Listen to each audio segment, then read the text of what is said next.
আসসালামু আলাইকুম। সবাই কেমন আছেন? আলহামদুলিল্লাহ আমিও ভালো আছি। সকাল সকাল নিজের সব কাজকর্ম সেরে বাবুর সব কিছু রেডি করে দিয়ে বাবুকে আল্লাহ হাফেজ বলে বেরিয়ে পড়লাম ডিউটির উদ্দেশ্যে। যাব উপজেলা স্বাস্থ্য কমপ্লেক্সে। বাসা থেকে বেরিয়ে দেখি কোনো ভ্যান রিক্সা কিছুই নেই, হেঁটেই যেতে হবে স্টেশন অবধি। এসে এখানে একটা ভ্যান নিব, তো অপেক্ষা করছিলাম কলিগদের জন্য।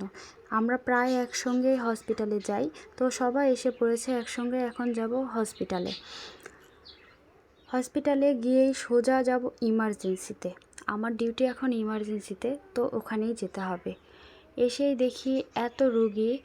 আজকে কেন জানি না একটু বেশি রুগী, কালকে হয়তো বা বন্ধ ছিল, এই কারণেই এত রুগী এসেছে। তো অন্য দিন বসে থাকা যায় গিয়ে একটু, কিন্তু আজ বসার কোনো উপায় নেই, গিয়েই কাজে লেগে পড়তে হবে। কাজ করতে খারাপ লাগে না, বেশ ভালোই লাগে। কাজ করলে নিজের অভিজ্ঞতা বাড়ে, অনেক কিছু জানা যায়, শেখা যায়। আর একটা কারণ হলো কাজ করে মানব সেবা করা যায়।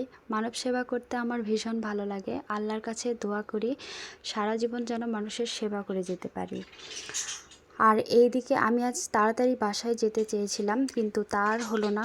এত রুগীকে ফেলে বাসায় যাওয়া অসম্ভব, সে কারণে ডিউটি শেষ করেই বাসায় যাব। আর এদিকে ফেরার পথে বাবুর জন্য কিছু নিয়ে যেতেই হবে, তাই একটা আইসক্রিম নিলাম, নিয়ে বাসার উদ্দেশ্যে যাব।